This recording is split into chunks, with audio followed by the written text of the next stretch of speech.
Welcome to the Real Life Podcast at Hermitage Hills, where we have real honest conversations with real people about topics relevant for today. At Hermitage Hills, we desire to see people experience life change through Jesus Christ. For more information about our church and how you can be a part of the community here, visit hermitagehills.com/connect. Hey, I'm Pastor Poley, and welcome to this episode of Real Life, where we take real people with real stories that have real impact. And man, I'm so glad to have another friend and brother with me today who's a part of our church. John Herod is here with me today on this episode. And he had just an incredible event in his life that we're going to tell today as far as part. That's not all of your story, John, but it's a part of your story that impacted your life you want to share today. So let's start out. Let's help folks know, who is John? Kind of tell me where were you born? Where'd you grow up? Give me some background of John, married, kids, what you do. Just tell us a little bit about John today. Well, I'm from Texas. My dad had just finished. I almost cut off the podcast. Well, you went to seminary there, right? I did. Yeah, I did. And my dad was just finishing there. Oh, yeah. When my twin brother and I were born. Oh, really? Yeah. And so I grew up in a pastor's home, Christian home. Uh-huh. So I knew about the Lord, knew about Jesus. I didn't become a Christian until about age 9. We had a music evangelist, Lavoy and Joy Sims, visiting our church in Irving, Texas. And we took them back to the Fort Worth Zoo. Maybe you visited there. I did. Yeah, well, that's where I was saved. Wow. Yeah, we were on the little train ride that circles the zoo, and I was in a little train car with Lavoy, and he began to tell me about Jesus. And I knew about Jesus, but I'd never invited him to be my Savior. And so he gave me that opportunity and led me in the prayer to ask Jesus to forgive me. Right there at the zoo. Yes. That's amazing. Yeah. So I was born in Fort Worth, and we moved away, and then I was born again in Fort Worth. So Fort Worth's a special place. Yeah, excellent. And Sherry and I, both of our dads, her dad also was at the seminary. Their time overlapped. Now, who's Sherry? Because they may not know. Sherry's my wife. Okay. Sherry's my wife. And we met in Fort Worth. Our dads had been at the seminary together. They didn't know each other. And my family stayed in Texas. She was a little in Texas, but then they moved this way. And she was raised mostly in Tennessee, some North Carolina. And we met then as we became students at the seminary in Fort Worth. So that just added to the specialness. What year were you in Fort Worth for seminary? 85. Okay, just after me, because I graduated in 81, I think. Yeah. We were there 85. We shouldn't say those dates, because to some people watching and listening, they're going, man, these guys are ancient. Yeah, well, such is life. Yes. So you married to Sherry. Married to Sherry. Any children? We have 2 sons, Jeremy and Nicholas. Yeah. And they're already... Speaking about aging, they're already 32 and 28. Wow. Yeah. Wow. And Jeremy's just got married about 1.5 years ago, and they have a daughter, and they've just adopted a son. He's 1, Hannah and Jacob, and they're fostering a little baby girl named Emma right now. Wow. Now, where do they live? In Nashville. I don't know if it's exactly in Antioch or near Antioch, but it's in Nashville, so they're close. Cool. Well, great. Super. So, Lel, your story that we want to tell today involves a man in our church, Jerry Hamilton. And so let's start. I gave a message in January. I always give like a vision casting type of series in January. New year, new beginning, 2 new years thoughts. ago. It was 2 years ago. Yeah. I did a series on one-on-one and talking about discipleship and talking about mentorship, about how we all should be mentored by one and we should be mentoring one. And you wrote me a letter sometime after that and told me some of the story, which I thought, man, this would be a great podcast to tell this story, because you took that challenge. You said, I need to find someone who would be my mentor. And so what about, can you remember that far back about thinking about that, and what brought you to that place? What did the Lord stir in you to get you to say, I need to take a step towards that? Yeah. Besides that great preaching, I'm sure there was more to it than that. But what about that story would you like to chime in on? Well, back when I was in college, I had a Christian buddy. He was pastoring a small church in East Texas, and I think I may have been teaching a class at the time. And we got together, usually on a weekly basis, to mentor each other, to get into the Word. He'd share what he had preached or was going to, and I'd share what I'd taught or what I was going to. And it was a really good experience. Uh-huh. And I never really had that since that time, back in the 1980s. So that's just kind of something there. And, my understanding of the Christian life is that we're always to be a disciple, to be discipling, and to keep being discipled. And the mentoring thing fits right with that.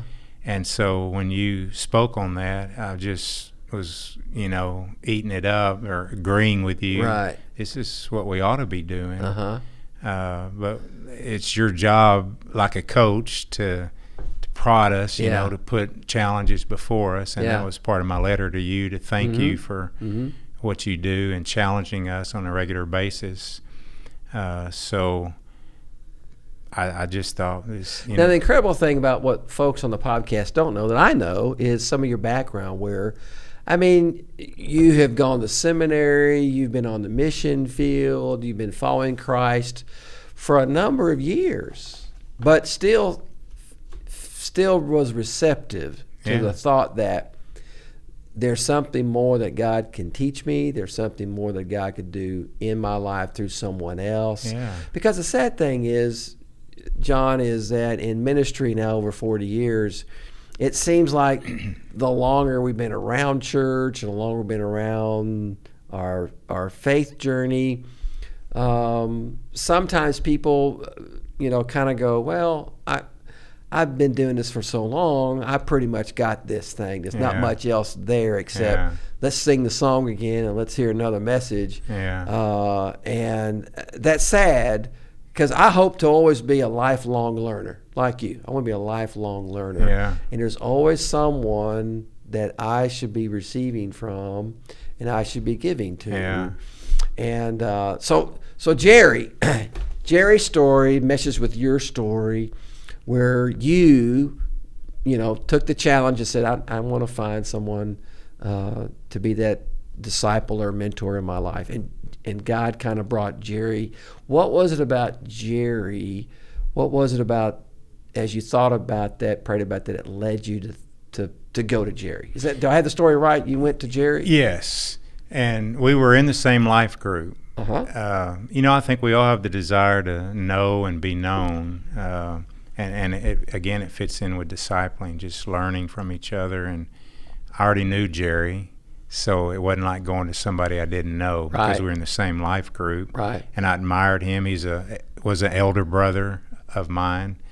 And you mentioned it is sad when a lot of Christians get stale and don't keep growing.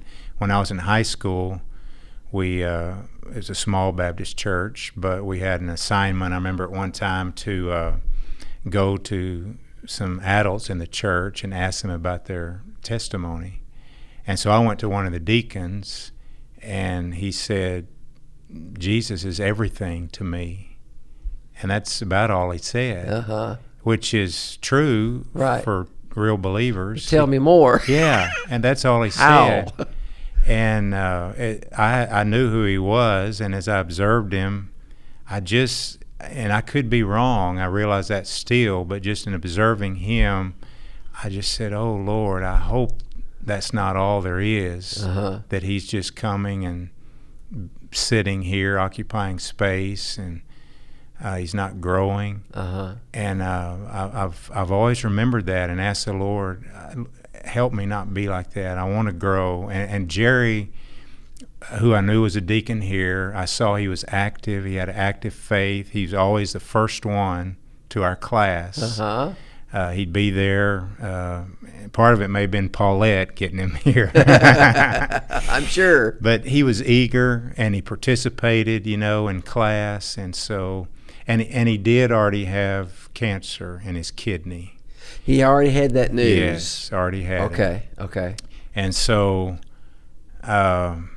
we didn't know how long he had, but that was part of my thinking, to be honest. I know he's got things to share. He may not have a whole lot more time to share them, so let me ask him if he'd be willing to share with me his walk with the Lord. Yeah. I'm trying to think if I've got this right. The life group of guys, men, pretty much, right? Mm-hmm. Steve Hooker. Sit around a table, Uh-huh. and everybody's got their Bible open. Uh-huh. Which I love. When I walk by and look, I go, that's awesome. All those men circled up with their Bibles open and working through the text wherever you were that day, and learning from one another. That's Proverbs. Iron sharpens iron, so does one man sharpen another. Yeah. And that sharpening, man, is in that moment, and that's where you found Jerry. And was it? I mean, just what was it that drew you to him? When you looked at all the men in the room, but you were drawn to Jerry, what was it about Jerry that drew you to him? Was there something kind of stuck out there? Well, it was key that he had cancer, to be honest. Okay. And again, we didn't know, how long he was going to be with us. So that was a big part of it, to be honest. The time factor. Let me ask him to share if he's willing while he's got time. And I just, like I said, I could see he had an active faith, and I admired him. And now, when you say, just for people going, active faith, what does that mean? Or how do you define a man with an active faith? Well, he enjoyed getting into the Word. He didn't just come to class; he participated. Right. And I don't remember specifics, but he would have things to share where you knew that he had applied his faith. It wasn't just something that he'd heard about. He'd experienced things firsthand. Mm-hmm.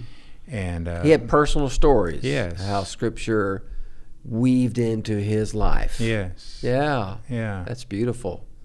So tell me, so you and Jerry got together, and you said, Jerry, would you, walk with me and mentor me a little bit? How did he respond to that? What was that conversation Well, I like? went to their house, and I don't even know if I knew Paulette at the time, but I sat down across from Jerry like I'm sitting across from you, and I told him about your message and the challenge, and I said, Jerry, I'd like to learn from you and learn about your walk with God and hear how God's blessed you and some of your favorite scriptures. Uh-huh. And he smiled, and he said, I'd like that. Yeah. That's sweet. Yeah, it was. That's probably that moment is in your mind and your heart that you'll always remember. Yeah. Being in his home with that. Now you guys are together. How did that process work? How did you do that? Well, that was, part of the fear, and it could be a fear for other people. Well, how often are we going to get together? What if our schedules don't mesh? And, I mean, I know the biggest thing is the first step. Just get started and trust the Lord, and He'll take care of the details, as you walk. And we didn't set a schedule like let's meet every week or let's meet every month. We just started meeting. At first it was a few Saturdays in a row, but then as he started having to have treatment, he would be tired, and so we couldn't meet a certain time, and I'd be busy other times. So we just started meeting when we could. So here you're engaging with this man who's older, who's fighting cancer. And I'm sure that story weaves its way the whole way. In fact, I kind of know it does. Yeah. So tell me, what were some of when you think back when you did get together, was there any of I'm sure they all had their own unique specialty about them. Is there some that you think back on and go, wow, I'd like to share this particular, this was a good event, this was a good time, this is where we walked together a little bit. Is there something like that in the story there? I'm sure there is, and I've been racking my brain to remember and asking God to help me remember things.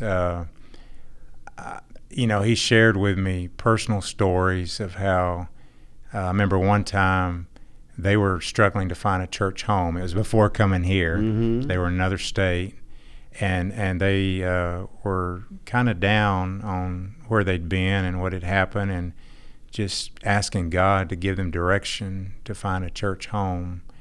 And he did. He led them to what they felt was a really great church, mm-hmm. and it met their needs, and they were able to feel alive again with a Christian body.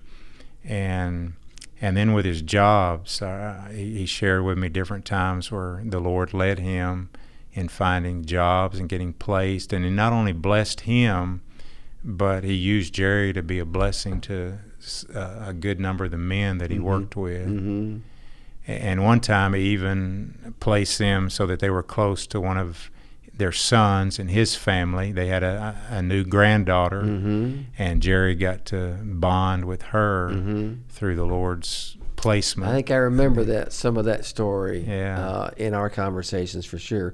So was there, along the way, can you remember some spiritual steps for you that through that mentorship, through that discipleship, you said, wow, here's something I can connect to. Here's something that's either missing or I've forgotten or, I'd pushed aside or whatever. What were some of the steps maybe that in the mentoring journey that you can recall or you can remember? Are there some of those? I'm blessed from hearing other people share their stories, uh-huh.